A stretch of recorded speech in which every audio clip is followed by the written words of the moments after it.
Good evening. I'm Mikey, and welcome to episode 7 of Out of the Ordinary. Say hi to a couple of people here coming in. We have Calvin. Hey, what's going on, Calvin? Welcome. I'm Liz Clevenger. Hey, what's up, Liz? Welcome. Anybody else out there watching? Welcome to Out of the Ordinary. What's up, Otis B. Dreads? Stephen P. Kitty Cat. Man, we got a lot of people coming in already. Shit. All right, let's get this thing started. So, Eliot Ness, Chicago, 1929. Prohibition is the law of the land. Speakeasies, bootlegging, and police corruption are rampant. A young treasury agent is hired to smash the gangland rackets. His name, Eliot Ness. In just 2.5 years, Ness and his team of federal agents destroyed the bootlegging empire of Chicago's most notorious gangster, Al Capone. Because they could be bought off, Ness and his team were dubbed the Untouchables. So yeah, he must have been really good. After he cleaned up Chicago, Eliot Ness became the public safety director in Cleveland, where he spent years hunting a notorious serial killer. It would turn out to be his most frustrating case. In September 1935, the mutilated bodies of 2 men were found in Kingsbury Run, a slum district of Cleveland full of working poor, hobos, prostitutes, and street toughs. The case was first dismissed as a vicious but routine double homicide. But by the summer of 1936, 3 more mutilated bodies were found. According to the author Stephen Nichol, the discovery of the 6th victim threw Cleveland into a panic. Must summon little bit. Where are you? In the name of Psycho Bunny, I command you to come, little bit.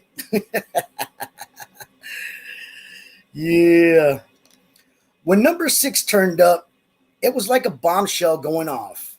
The city really exploded. The press and the public now had no doubt that there was a serial killer out there, that this individual was going to keep killing, and they wanted it stopped.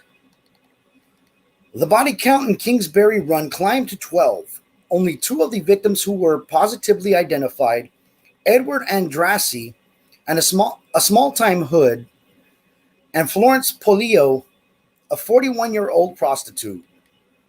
All of the victims had been decapitated, in some cases while they were still alive. The tabloids dubbed the killer the Butcher of Kingsbury Run. Stephen Nichol believes that the crimes presented a new kind of challenge for Ness. Ness got into the case quite extensively. In fact, he devoted almost full time to it. But he didn't know quite how to proceed with this case. It was like finding out where the mobsters were hiding and go and smash your way into the place. This was a different time of criminal that Eliot Ness was facing. Different type of criminal. Natalie, what's going on? Welcome. Author Oscar Farley describes how Ness worked up a profile of the killer. He determined from the way these bodies were cut up, somebody with a certain amount of medical knowledge, plus the fact it had to be a very strong man to carry these bodies all over and dump them where he did. And so he had this profile. It had to be a big man, strong and expert with a scalpel. Ness was determined to search every building and shack in Kingsbury Run, but he had no legal grounds for search warrants. The solution was classic Eliot Ness. He teamed up detectives with 5 officials and ordered widespread safety inspections.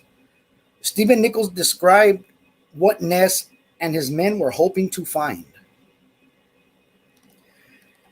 It was a thought among Ness and other police officers that they were going to find this laboratory that was going to have blood splattered walls and have arms and legs lying over in a corner. Maybe a cage of heads in another corner. Ness men spent almost a full week searching almost every apartment, every dwelling they could find in that area. And they weren't able to turn up a thing. Ness was obsessed. His next move was to investigate every doctor, every hospital worker in Cleveland. Even the county coroner was not above suspicion. Hundreds of people were put under surveillance, questioned, and detained. But the investigation still led nowhere. Hello. The victims, then victim number 11 and number 12 were found. One in a garbage pile just 200 yards from Ness's office. Steve Nichol believes that the butcher was taunting Ness. The killer was now even becoming more daring by where he left the bodies, right really under Ness's window. It was almost like it was a cat and mouse game, a sort of catch me if you can type thing. Oscar Farley says Ness was under extreme pressure to find the killer. Christopher Bay Storebringer, hey, welcome. What's going on? He knew he had to do something desperately because the people were clamoring. All the people in town were insane about this insanity that was going on. Ness's response was to come down hard on the Kingsbury Run's hobo jungles. His police rounded up more than 60 transients, believing that the killer might be amongst them. Steve Nichol describes it as a return to form for Ness. One of the untimely failed. This was his old untouchable style of raid where you know you were the bad guy and you're going in and getting him. And he really thought that this might work, but it completely backfired for him. There was a great wave of public opinion that was the act of desperate man and that his tactics had been brutal and they didn't really solve anything. Sykes Clarn, welcome. Ness then ordered the shantytown burned to the ground. But all of the people arrested, none turned out to be the killer. According to Oscar Farley, Ness eventually targeted a prime suspect, a man who in 1938 voluntarily committed himself to a mental institution. Ness believed that he had caught the killer primarily because after this man committed himself to a mental hospital, the killing stopped. And he said, I am certain that this man fits the profile. And if Ness accused this man, whose family was socially prominent, he could have been a Libius and been sued. Ness later received several postcards from a patient in a mental institution. Author Oscar Farley says the postcards taunted him with the reference to the unsolved murders. The man who was sending him these postcards might have just been another cook, but he was convinced that he had found the guy. Ness never collected enough evidence to file charges in the case, but years later he told the reporter the case had been solved. Eliot Ness eventually ran for mayor and lost. He left Cleveland and never returned. So now the next case is sleepwalking. The mysterious world of sleepwalking is often portrayed as harmless or even amusing. But in reality, it can be dangerous sometimes, even deadly. In Iowa City, Iowa, Gerard Allgood was a talented football player during his waking hours and a habitual sleepwalker at night. According to Gerard's mother, Becky Allgood, it all began when Gerard was a young boy. He was a major sleepwalker, she said, and all of my boys are. And that scared me. And I'd talk about it and I'd ask doctors about it, and they would just pretty much poo poo it like it's really nothing. When Gerard went to college, his sleepwalking continued, but nothing serious happened until the night of February 9th, 1993. Natalie says, "Oh, I've done that before. Scary as shit." Yeah, sleepwalking can be scary. I've done it before. I got some stories of sleepwalking. See, Psychomantium says one of my all-time favorite movies is based on Sleepwalker. Assault. Yeah. So Gerard got out of bed and ran out of his apartment. His eyes were wide open, but he was not awake. He ran more than a mile barefoot on icy pavement. Oh, man. That had to have sucked. Well, I mean, of course he was asleep, but that had to have sucked to be barefooted on icy pavement. Witnesses later reported that he sprinted with the intensity of a runner at the finish line. Calvin says, my brother woke up on a tractor in the middle of a field. Yeah. Okay. Calvin did bring up that something too, about waking up. One time I had woken up outside in my boxers. Like, how I woke up, I don't know. I just know I woke up and I was in my boxers outside. I was like, what the hell am I doing outside? So, yeah, I understand that whole waking up in weird places. Dr. Mark Maulwald studied sleep disorders. And Psychomantium says, I have some hilarious stories through observing some people sleepwalking. Right? People who have these episodes spontaneously, like Gerard, get stuck in a state between wakefulness and sleep. Awake enough to perform complex behaviors, but not awake enough to be aware of what you're doing or responsible for what you're doing, you see? And Psychomantium just said that right now. The mod said, you don't know. Nobody knows. Somehow in his sleep, Gerard managed to weave around parked cars and turn corners. He then ran in front of a moving car and was struck. Gerard died instantly. Initially, authorities speculated that he had committed suicide. Gerard's mother didn't buy it. She talked to her son's roommate and learned that Gerard was having reoccurring dreams about running in a race. So yeah, pretty much it could lead to a lot of death and everything like that. It's dangerous for a sleepwalker, especially they say never wake a sleepwalker up. So Becky recalls what the roommate told her, and this is what the roommate said. Gerard said, it's a crazy dream.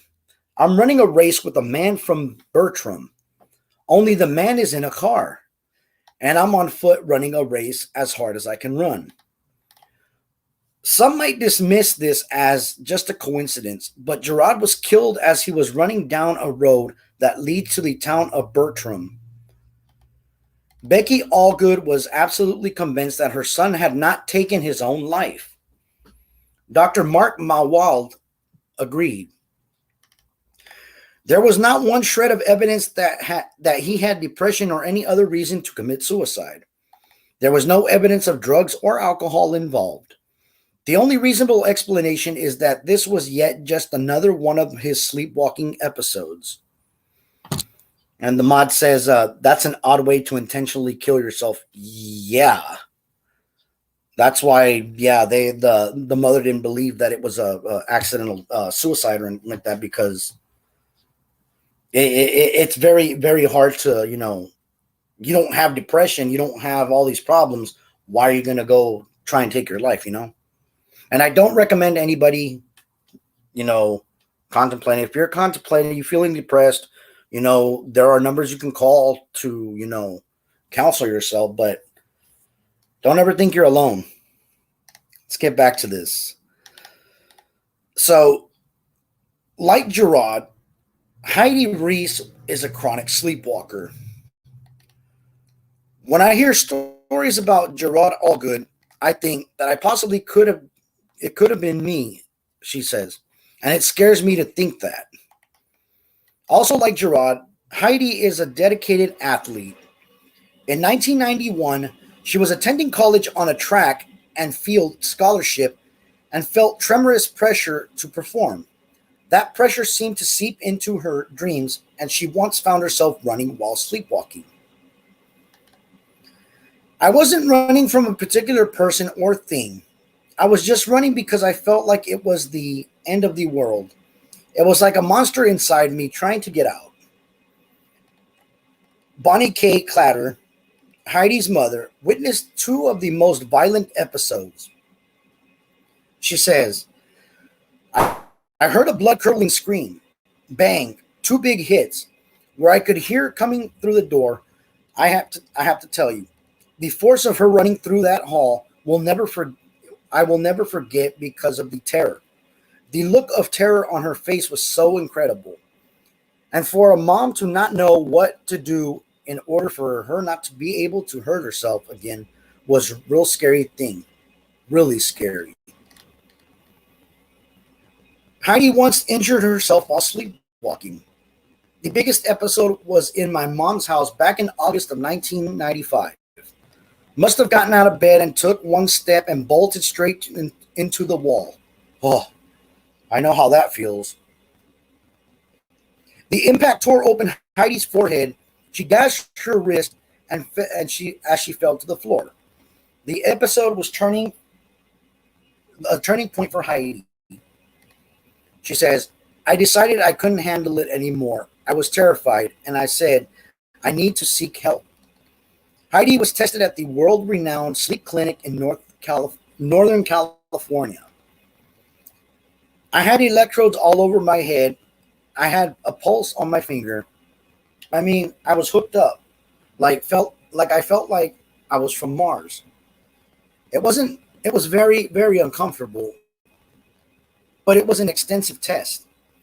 They had to see what was going on. Heidi was examined by Dr. Eliot Kushida of the Stanford Sleep Disorder Clinic and Research Center. Says, we wanted to see if we might be able to capture a sleepwalking episode, but that can be rare because it might not occur every night. But secondly, we know we wanted to rule out the possibility that it wasn't something else, such as seizures or activity. A sleep-related breathing disorder or even leg movements where that was causing the person to waken and trigger off the attack. Dr. Kushida could find no psychological causes for Heidi's sleepwalking, but he was able to pinpoint what is likely to trigger an episode. There's a lot of different triggers, they said. One of them is sleep deprivation. Secondly, stress can also increase a chance that the person might have sleepwalking. Both Heidi Reese and Gerard Allgood fit that pattern.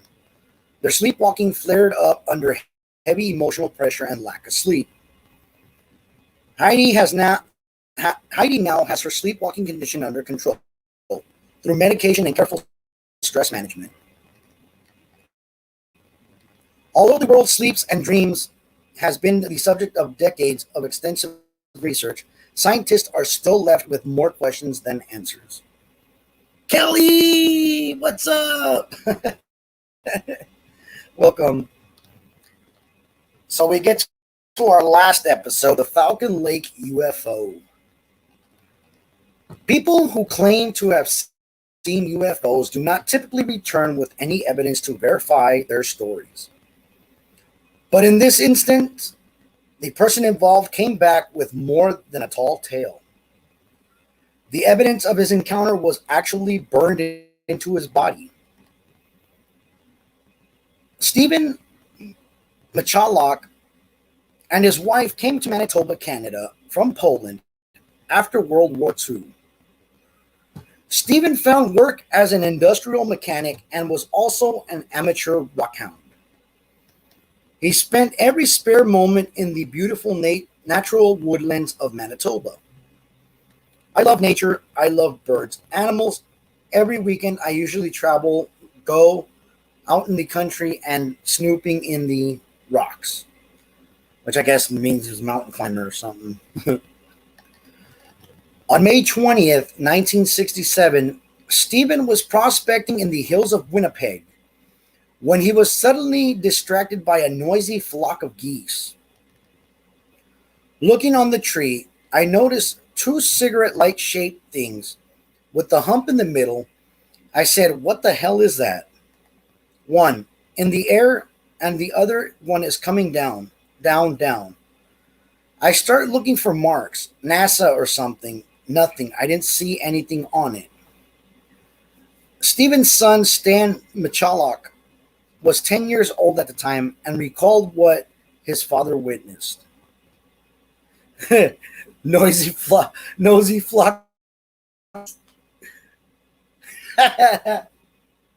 right?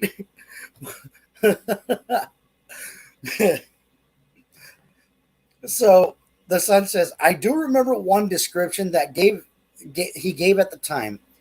He said that the skin of the craft, the outside of the craft, was flawless.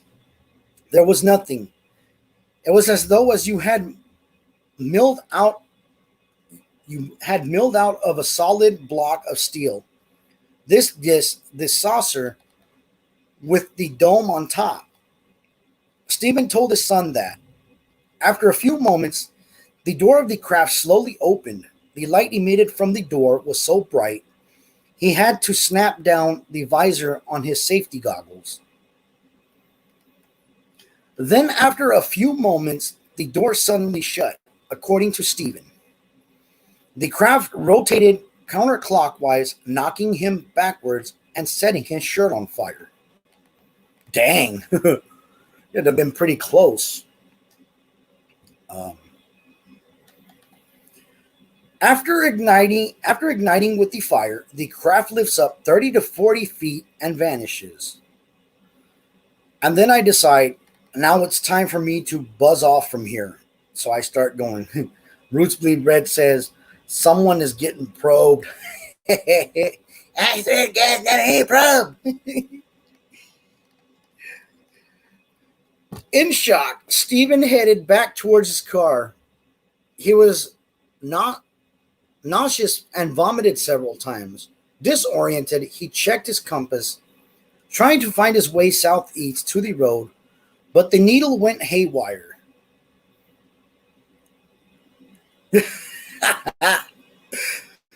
He was badly burned and still disoriented, according to his son. Stephen Burns left doctors baffled. Ooh.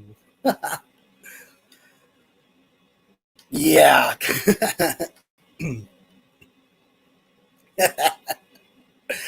Man, y'all are crazy.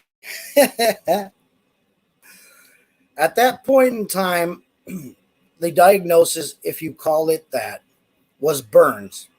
And sure, they were burns. Yes, he caused burns.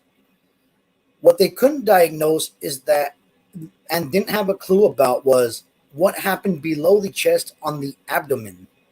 The exact same pattern of holes that was on the grid of the side of the craft, in the same order, in the same rows, in the same number, appeared as red spots of his lower abdomen, like red dots.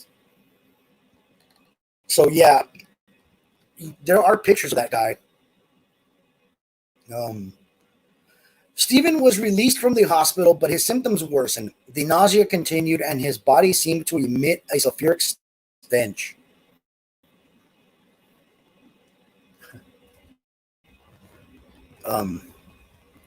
Stephen was tested for radiation poisoning, but the results were negative. No one could explain the source of the strange burns on his torso.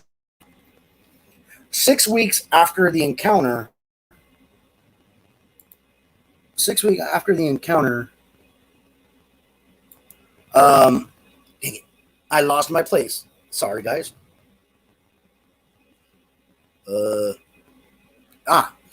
Stephen and his friend went looking for the site.